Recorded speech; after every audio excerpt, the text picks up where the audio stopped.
It was me, Jake, Ryan, Emma, and Sophie. We had planned this camping trip for weeks. Just a weekend getaway deep in the woods, away from everything. We weren't exactly experienced campers, but we had the basics covered. The first day was normal, hiking, setting up the tent, making a fire, drinking a little. Just a regular trip. Until we found the cabin. It was around dusk when we saw it. Nestled between the trees, barely visible under layers of overgrown vines. The place looked ancient. The wood was rotting in spots, the windows were either broken or boarded up, and weird carvings covered the walls. Some of them looked like symbols, others like tally marks. There was something unsettling about it, but of course we had to check it out. Ryan was the first to push the door open. Creaked like something out of a horror movie, but we all stepped inside anyway. The place was empty, at least as far as we could tell. Dust covered everything, and the air smelled like damp wood and decay. There was a small fireplace, a few chairs, and what looked like an old cot shoved into the corner. We joked about how we'd just found the perfect place to spend the night. Free shelter instead of sleeping in a tent. It seemed like a fun idea at the time. We were idiots. That night, we sat around the fire, telling stories and roasting marshmallows. The mood was light until we started hearing noises. At first, it was just twigs snapping in the distance, nothing too weird. Probably animals, we figured. But then came the footsteps. Soft, deliberate, circling the cabin. Slow enough that we all noticed. We called out, but no one answered. Jake, trying to act tough, shined his flashlight into the woods. Nothing. We convinced ourselves it was nothing. Maybe an animal, maybe our imagination. Either way, we tried to sleep. But sleep didn't come easy. Every so often, I'd wake up thinking I heard something. Shuffling, whispering, something breathing just outside the cabin walls. But every time I sat up, it was silent. I told myself I was paranoid. In the morning, we found Jake's backpack was gone. At first, we thought he misplaced it, but after searching, we realized it was just gone. Then, we noticed the cabin door. We had closed it before going to sleep, but now it was wide open. That's when we saw the footprints, barefoot, leading away from the cabin, deep into the woods. They were small, like a child's, and they stopped abruptly in the middle of nowhere. No more prints leading further, just gone. We were creeped out, but tried to brush it off. Maybe some hiker had come through. Maybe animals dragged the backpack away. We were grasping at anything that made sense. But then Ryan found the photo. It was nailed to a tree, just a few feet away from where the footprints ended. A Polaroid, faded and warped from time. It showed 4 people sitting inside the same cabin, but their faces scratched out. Deep gouges where their eyes should be, as if someone had scraped at them over and over again. We turned it over. On the back, written in shaky handwriting. The last ones never left. I felt sick. Sophie started crying. We all felt the same creeping horror settle in. Whatever was happening wasn't normal. We packed up fast. No one argued, no one hesitated. We needed to get the hell out. As we hurried through the woods, Emma suddenly stopped dead in her tracks, her face pale. She was looking at her phone. There was a new picture in her gallery. None of us had taken it. It was dark and blurry, but we could all make it out. 4 figures standing among the trees, watching us. None of us had seen them. None of us had heard them. We ran the rest of the way back to the car, hearts pounding, barely speaking. When we finally reached the road, we piled in and sped off. No one looked back. None of us ever went camping again. And none of us ever spoke about that night.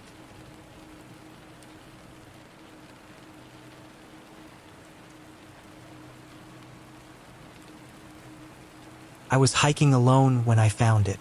An old, rusted metal hatch, half buried under a thick layer of leaves and dirt.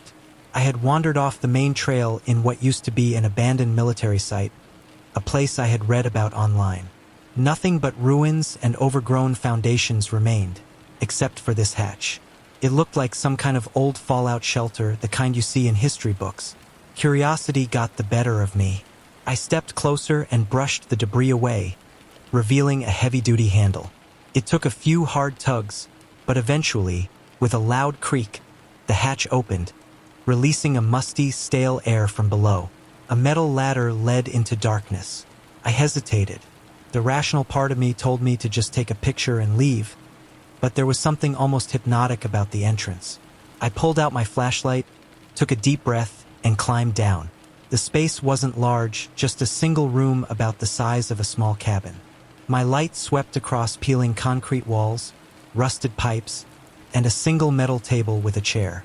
A bed frame sat in the corner, its mattress rotted and covered in dust. Strangest of all was a backpack sitting on the table. Everything else looked ancient, but the bag? It looked brand new. I stepped closer and inspected it. The zippers were shiny, no rust, no dust, as if someone had just placed it there. My pulse quickened.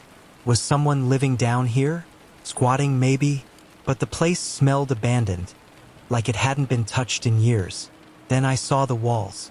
Dozens of tally marks were scratched into the concrete next to the bed. Long, deep grooves like someone had counted the days. And on the bed frame, restraints. Rusted metal cuffs bolted into the corners. I felt a sudden wave of unease. This wasn't just a shelter. Someone had been kept here. I turned back to the hatch, my gut telling me to leave. But before I could move, a loud, metallic slam echoed through the space. The hatch had shut. My breath caught in my throat. I rushed to the ladder and scrambled up, pressing my shoulder against the heavy metal. I shoved with everything I had. It didn't move. And then I heard it. Soft breathing. Not mine. The sound was faint but unmistakable, coming from somewhere in the room. My flashlight beam trembled as I swung it wildly, illuminating nothing but the abandoned furniture, the decayed bedding, the empty space. Except, the backpack was open now. I hadn't touched it. I was sure of it. Slowly, I stepped toward it, swallowing the lump in my throat. Inside, I saw a neatly folded set of clothes, a water bottle, a small notebook, and at the very bottom, a set of car keys. I pulled them out. They looked familiar, too familiar. My stomach dropped as I turned them over in my hand. They were mine. The same keychain, the same worn-out button on the fob. I reached into my pocket with my free hand, feeling for my actual keys. They were gone. Panic surged through me.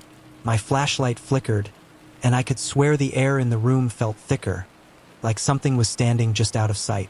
With shaking fingers, I dug deeper into the backpack and pulled out the last item, a photograph. I stopped breathing. It was a picture of me, taken that morning.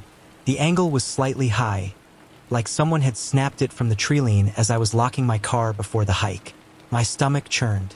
Someone had been watching me. Had they followed me here? I bolted back to the ladder, ramming my shoulder against the hatch with everything I had. My muscles screamed, but finally it gave. The metal groaned as I forced it open, fresh air flooding in. I scrambled out and sprinted toward my car without looking back. By the time I reached it, my hands were shaking so badly I fumbled with the key fob, frantically pressing the unlock button. The headlights blinked. I threw myself inside, locked the doors, and peeled out of there as fast as the dirt road allowed. But as I turned onto the main road, something made me glance at my rearview mirror. The hatch was open again, and someone was climbing out.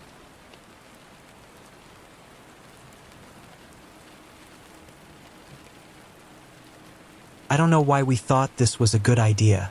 I mean, it started like any other urban exploration.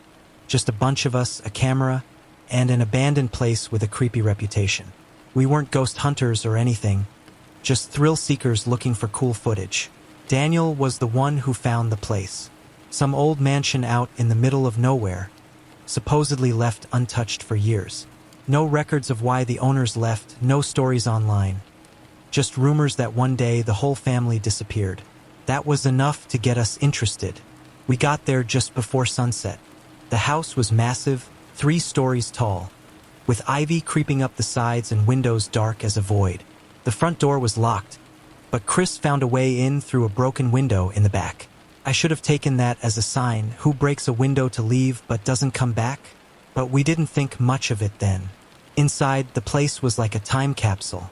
Plates were still set on the dining table, half covered in dust. A child's backpack sat in the hallway, unzipped, books spilling out with dates from decades ago. It wasn't just abandoned. It looked like whoever lived here had left in a hurry. We started recording, moving room by room. Megan, our designated historian, narrated what we saw. "This looks like a study," she said, shining her flashlight on a heavy wooden desk. Papers were scattered across it, as if someone had been mid-task before they vanished. "This is crazy. It's like they just evaporated." Then Chris noticed it first. A fresh footprint in the dust. Not one of ours. We stopped moving, listening. The house was silent except for the faint creak of old wood under our shifting weight. "Could be an animal," Daniel whispered. "Or another explorer." That made sense. We weren't the first people to sneak into an abandoned place. Maybe someone had been here recently. But as we kept moving, things got stranger. In the kitchen, a pot still sat on the stove, lid slightly ajar. When I lifted it, the smell of old, rotten food hit me hard. But what sent a chill down my spine was the spoon beside it. It had no dust, like someone had touched it recently. "Guys, I don't think we're alone," Megan said, barely above a whisper. We all stood there, barely breathing. Then, from upstairs, we heard it. Faint, distant ringing. "A phone." "Bullshit," Chris muttered, but it kept going. Not an old ringtone either, just a basic mechanical ringing like an old rotary phone. No way this place had power. "We should go," Megan said, already backing toward the front door. Daniel, though, had other ideas. "Just a quick look. We came all this way." Against my better judgment, we followed. Up the stairs, down the hallway. The sound led us to a room at the end. The door was cracked open, and inside, bathed in the dim blue glow of our flashlights, sat a desk with an old rotary phone, ringing. Daniel stepped forward and picked it up. Silence. Then, a whisper, "You're not the first." He dropped the phone. The ringing cut off. We didn't have time to react because, at that exact moment, we heard something downstairs. A shuffling noise. Megan bolted.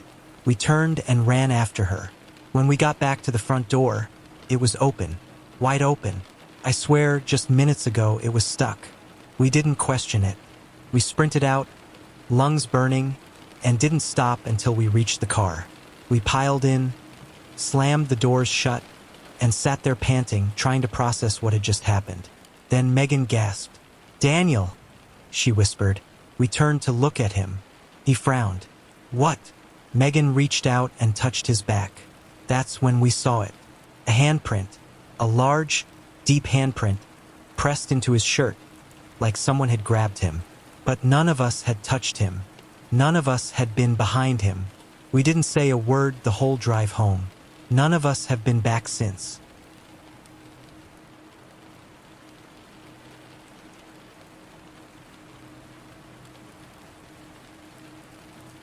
I took the night shift at the old Roosevelt High School because it was easy money. The place had been abandoned for over a decade, and the city was finally prepping it for demolition. My job? Walk the perimeter, check the cameras, and make sure no one got inside. Easy enough. Most nights, nothing happened. I'd do a couple of rounds, drink my coffee, and scroll through my phone until morning. But about a week in, I started noticing little things that didn't add up. The padlocks on the main entrance would sometimes be unlatched, even though I swore I locked them. The air would feel heavier inside, like someone had been moving around and stirring up dust. And then there were the noises, footsteps when I knew I was alone. The faint sound of a chair scraping across the floor in an empty classroom. It was creepy, sure, but I chalked it up to my imagination. The mind plays tricks on you when you're alone in a place like that. Then, on my 7th night, I found the trapdoor. I was in the West Wing, checking out some classrooms I hadn't really paid attention to before. One of the rooms still had desks lined up, covered in a thick layer of dust. It was strange. Most of the furniture had been cleared out, but these desks had been left behind like a class had just walked out one day and never returned. I stepped further in, and that's when I noticed it. Near the back of the room, under an old, tattered rug, was a wooden panel with a metal handle. A trapdoor. I hesitated. There was no mention of this in the building plans I'd been given. No basement level, just 2 floors and a rooftop. But here it was plain as day. Curiosity got the better of me. I grabbed my flashlight, yanked the door open, and shined the light down. A set of stone steps led into the dark. Now, I should have closed it and walked away, reported it in the morning. But something about it pulled at me. I couldn't just leave without knowing where it led. So I went down. The tunnel wasn't what I expected. The walls weren't drywall or concrete but old, weathered brick, like something out of another century. The air smelled damp and stale, and the deeper I went, the colder it got. My boots echoed against the stone floor as I walked, the sound swallowed by the heavy silence. After maybe 50 feet, I saw something that stopped me dead in my tracks. Lockers. Rusted, dented school lockers just standing there against the tunnel walls. Next to them, old desks, textbooks scattered on the ground. It was like a forgotten part of the school had been buried beneath it. Then I saw the chalkboard. It was propped against the wall, cracked and covered in dust, but there was still writing on it. Faded, barely legible, but enough to send a chill through me. "Do not stay after dark." I swallowed hard. My flashlight flickered, and for a brief second, the tunnel felt wrong. Like the air had shifted, like something was waiting. That's when I heard it. A chair scraping against the floor behind me. I turned fast, my light darting through the darkness. There was nothing there. Nothing except a desk. A single wooden desk that hadn't been there before. And on top of it, a piece of paper. I stepped closer, my hands shaking as I picked it up. The ink was fresh, the words scrawled in a hurried, jagged hand. "You're not supposed to be here." I dropped the paper and ran. Or at least I tried. The way back should have been short, just a straight path up the stairs. But after what felt like minutes of sprinting, the entrance was nowhere in sight. The tunnel stretched on, impossibly long, the walls closing in, the air thick like molasses. My flashlight flickered again, and I felt something brush past me. Cold and unseen. Panic took over. I ran faster, harder, my breath ragged. And then suddenly I was outside. I didn't remember getting there. One moment I was trapped in that tunnel, and the next I was sitting outside the school, back against the wall, gasping for air. The sky was still dark, the cool night breeze against my skin the only thing grounding me. The construction crew found me like that when they showed up at dawn. I must have looked insane, sitting there covered in dust and sweat, mumbling to myself. They kept asking me what happened, but I couldn't explain it, not in a way that made sense. But here's the thing that still haunts me. When I checked my watch, only 15 minutes had passed. I know that's impossible. I was in that tunnel for hours, days even. I felt it. I lived it. But the time said otherwise. The school was demolished later that week. No one ever found the trapdoor. No records of a basement, no secret tunnels. Just rubble where the building used to be.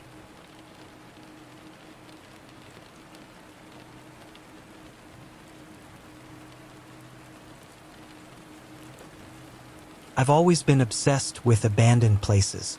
Ghost towns, empty houses, places forgotten by time. There's something eerie about them, like walking through a history that's still clinging to life in some way. So when I heard about a rumored town in the middle of nowhere, one that wasn't on any maps, I had to check it out. I first came across it by accident. Really, I was researching ghost towns in my state when I found an old forum post. It was vague. Just a few sentences from some guy claiming he'd driven past a town deep in the woods that wasn't listed anywhere. No name, no history, nothing. Just a few buildings along a cracked road. I tried searching for more information, but there was nothing. No records, no old photos, no mention of it in any historical documents. I even cross-checked old maps. Nothing. That only made me more determined to find it. Took me 2 weekends of driving around before I finally stumbled across it.